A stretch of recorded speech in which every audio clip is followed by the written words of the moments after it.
Cette vidéo est pour Hélène qui m'a demandé de lui parler de ma foi en fait, de ce que je pensais par rapport à la spiritualité. Alors j'ai été élevée donc dans l'éducation religieuse. Petite, donc j'ai reçu des enseignements donc bibliques en fait. Donc j'ai eu le catéchisme, donc j'étais à la fois dans une école religieuse et j'allais chez les scouts de Louvette, voilà, les scouts de France. Et là aussi, quand c'était dimanche, on allait à la messe. Et je me souviens d'une fois, on avait demandé de faire notre bonne action, d'aider en fait on avait désherbé, je crois, ouais, un local pour un prêtre ou de bonnes sœurs, je sais plus. Bref. Et moi, ce sont des sœurs qui m'ont donc éduquée quand j'étais à l'école. C'était la sœur Elisabeth, je me souviens. Et elle était à la fois gentille et dure, quoi. Elle était très exigeante avec moi. Je me souviens une fois, elle avait dit aux autres élèves de pas m'applaudir parce que je pouvais être mieux que la seconde ou être la première. Et ça m'avait cassé. Bref. Tous les dimanches, on allait à la messe.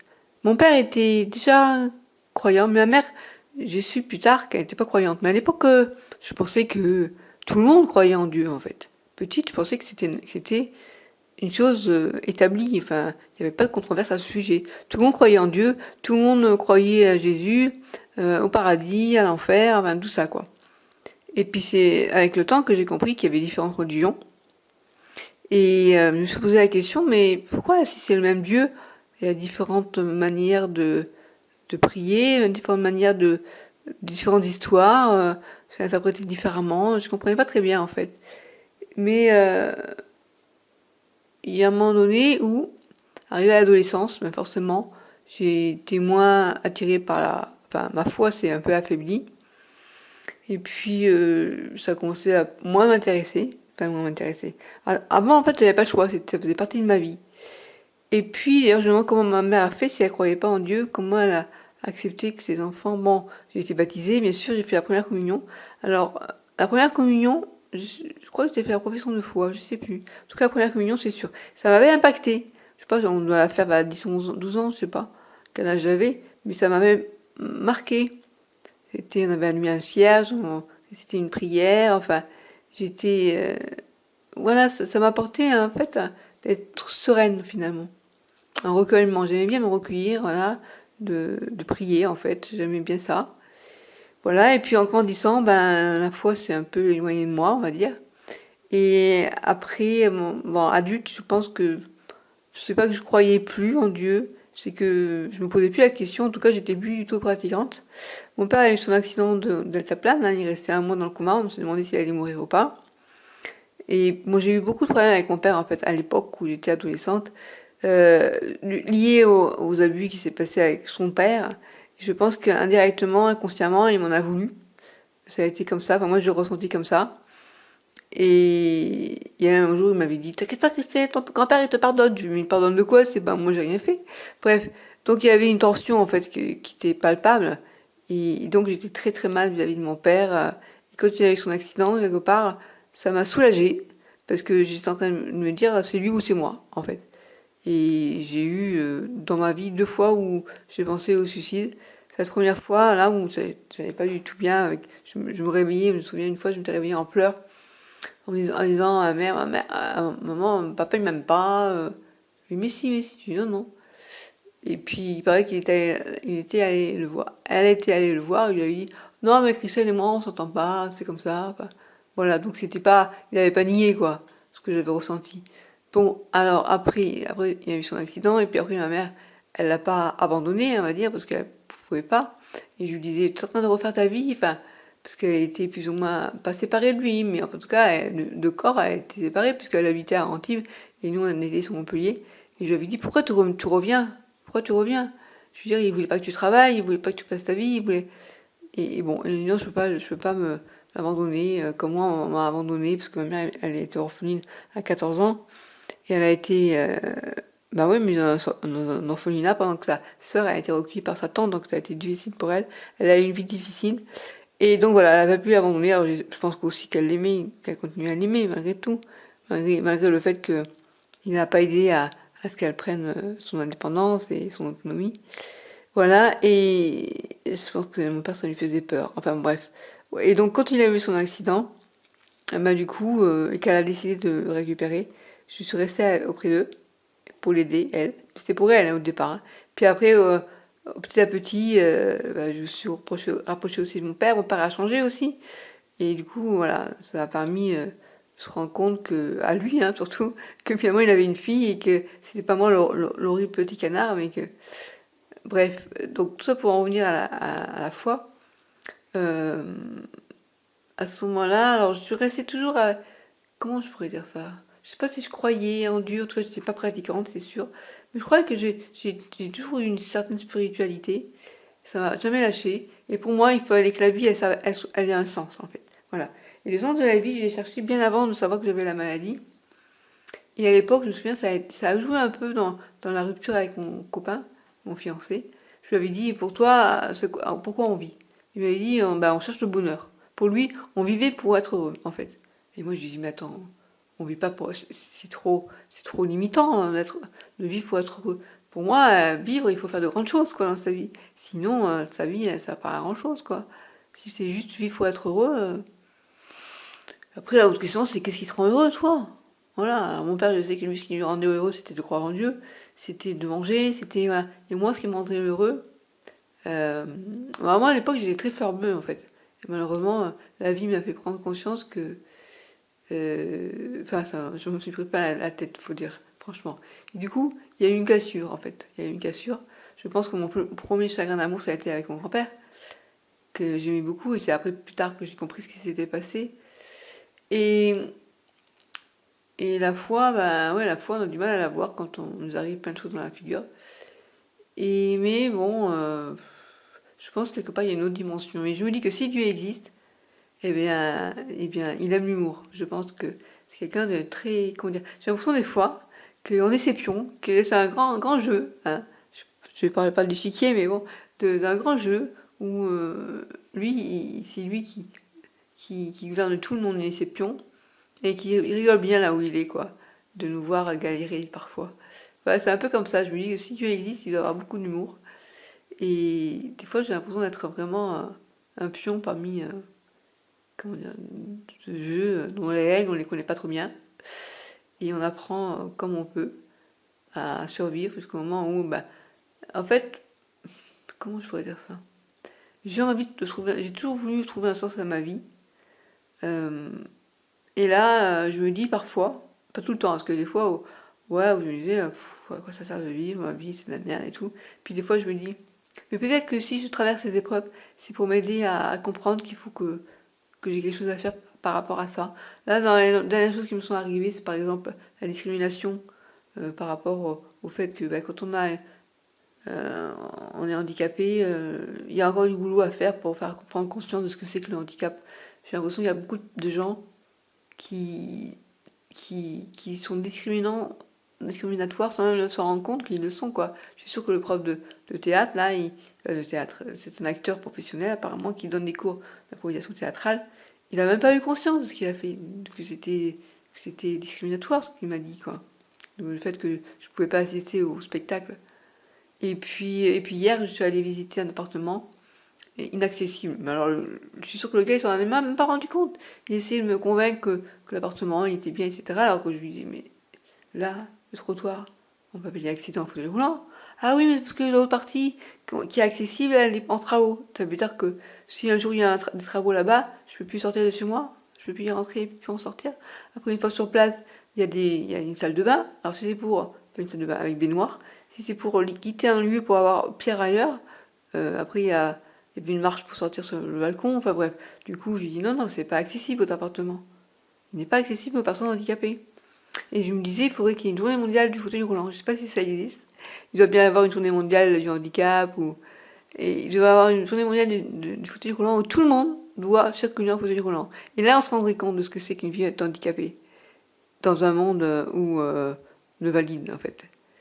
Bref, et voilà. Donc il y a des fois où je me dis, pousser des coups de gueule, ça fait du bien. Et c'est peut-être ça ce que là où il attend de moi. Que je fasse bouger les choses et et que ma vie elle a peut-être un sens. Si j'ai de la sclérose en plaques, c'est peut-être une raison. Je sais pas. Voilà, que ce que je vis, ça a peut-être justement un sens. Et, et voilà. Bon, sinon, quoi dire de plus En tout cas, l'image du paradis sur Terre, j'y crois pas trop. Moi, je pense que... Alors, s'il y a une vie après la mort, c'est pas une vie telle qu'on la conçoit là sur Terre, c'est une autre dimension. Il y a les âmes, comment ça se passe, je sais pas. Est-ce qu'on a conscience, comme on a conscience là quand on a un corps et un esprit Est-ce qu'un jour, je me dis, il y a un jour la Terre elle va s'arrêter de tourner, enfin du moins elle va se détruire, je sais pas. Est-ce qu'il va y avoir, jusqu'à quand il va y avoir des vies sur Terre? Est-ce que quand il y aura plus de vie sur Terre, on sera ailleurs, sur d'autres planètes? L'univers est grand. Euh, est-ce qu'on va faire des nouvelles découvertes, sans doute? Avec le progrès, ça va évoluer. Je veux dire, on voit, le siècle en siècle, ça évolue de manière incroyable. Est-ce qu'un jour, je verrai me réincarner autrement?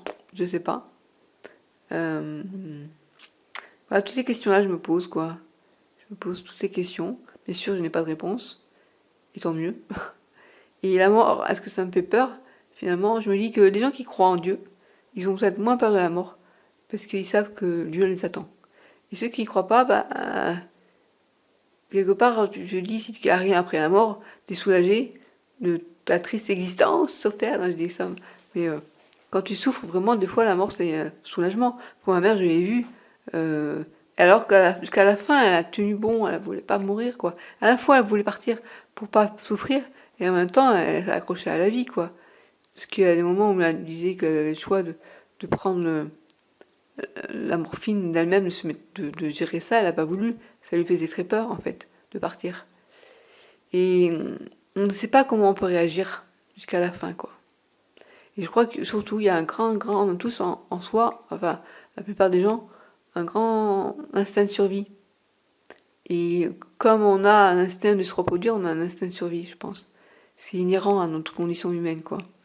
Mais voilà, mais en tout cas, la foi, s'il y a un être suprême, divin, il doit être forcément généreux envers nous, et l'enfer ne peut pas exister, quoi. C'est impossible.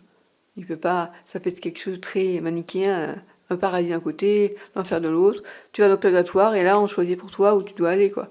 Moi je trouve ça très...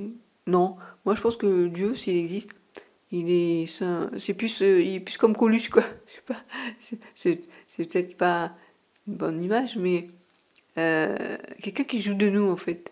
Il s'amuse de là-haut. Et on est ses pions, voilà, c'est ça. Il rigole bien parce qu'on lui fait en voir des vertes et des pas mûres. Et, et s'il y a un sens à la vie, ben, c'est à chacun de le trouver par rapport à ce qu'on vit sur Terre.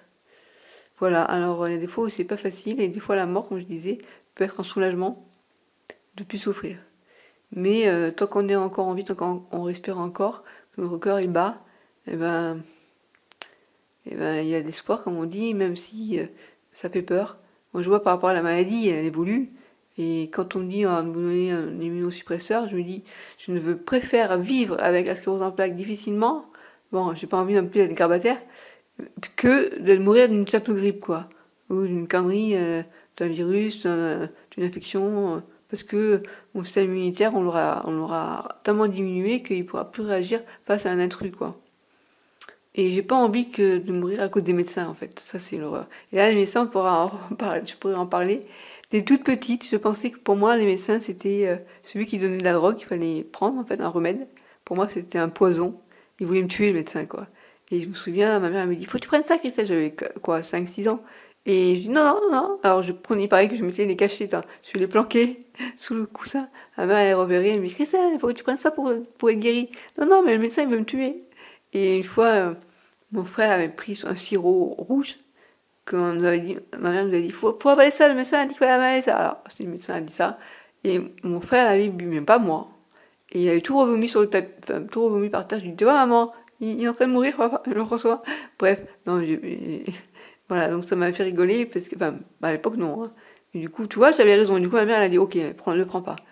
Et, et c'est comme ça. Et ma mère aussi, elle a eu des soucis avec les médecins, parce que, à 14 ans, quand sa mère est morte, le médecin avait dit à sa tante, oh, je pensais que c'était juste, attendez, je prends un petit peu d'eau parce que je commence à... Oui, ma grand-mère est morte du pancréas, du cancer du pancréas, plutôt. Et à l'époque, on l'a opérée, de calcul à la vésicule, en pensant qu'elle avait des calculs à la vésicule. Et quand on l'a opérée, on s'est rendu compte qu'elle avait un cancer du pancréas. Et à l'époque, la tante avait dit, vous êtes sûr que c'est un problème de pancréas? Ah oui, oui, j'aurais mis ma main à couper. Et puis, quelques temps après, elle avait un cancer. Et là, elle dit, vous voyez, c'était un cancer, en fait, enfin, c'était pas, la médecine, ce ne sont pas des mathématiques. Et ça a marqué ma mère toute sa vie.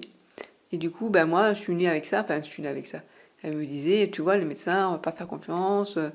Moi, ma mère, elle est morte d'un cancer, alors qu'il m'avait dit qu'elle allait être juste opérée, quelqu'un a les vésicules. Et son père était médecin. Elle avait une trouille incroyable, de la blouse blanche. Et la première fois qu'elle a vu son père, parce qu'à l'époque, elle a été mise dans une maison de campagne, loin de Paris, pour éviter la guerre. Et quand elle est revenue, enfin, la seule fois où elle a vu son père, après, il est décédé d'une infection nosocomiale. Il avait refusé de prendre des antibiotiques. Voilà l'histoire de ma mère et des médecins. Et à l'époque, elle avait vu son père en blouse blanche. Elle en a eu tellement peur qu'elle a fait pipi sur le tapis. Elle avait 5 ans. Hein. Et ben, lui, il était pas très content, forcément, mais donc elle croyait que son père, il n'aimait pas et tout, pareil. Donc, alors qu'aussi, il aimait, c'est juste que, bon, bah, temps de la guerre, c'est pas facile. À l'époque, en plus, on donnait les enfants à élever auprès de nourrices, enfin, c'était pas comme maintenant, quoi. Voilà. Donc, je sais pas pourquoi j'ai parlé des médecins, alors qu'au départ, je parlais de Dieu et de la foi. Ben, c'est un peu le Père, hein, le Père, notre Père, qui est aux cieux, ben, le, le médecin, à l'époque. À l'époque, c'était sacré, hein, les médecins. Ah, ah ouais, hein, on pouvait pas remettre en cause ses prescriptions, hein. Voilà. Bref, donc ben, voilà, je vois ce que je peux dire. Et maintenant, de nos jours, il y a des fois où j'aurais été tentée d'aller retourner à l'église. Je me suis même dit, tiens, je vais faire un séminaire à Lourdes. Parce que je suis déjà allée à Lourdes. Ça m'avait bien plu. Et je me suis dit, je voulais, quand j'étais jeune, enfin jeune, très jeune, hein, 10, 11, 12 ans, je sais pas quel âge j'avais envie, je me suis dit, et si moi aussi je vais aller à Lourdes, je vais peut-être aussi voir une apparition de la Vierge Marie. J'aimerais trop voir ça, j'aimerais trop voir la Vierge Marie m'apparaître, quoi. Voilà, j'aurais trop aimé être, comment elle s'appelait? Bernadette? Voilà, Bernadette Soubirous, voilà. J'aurais aimé trop être comme Bernadette Soubirous pour avoir la Vierge Marie, qu'elle m'apparaisse et qu'elle me parle. Voilà. Bon, maintenant, ça m'est passé, hein, mais à l'époque, j'avais fait le chemin de la croix, je me souviens. Pauvre Jésus. Hein. Bon, bref. Voilà.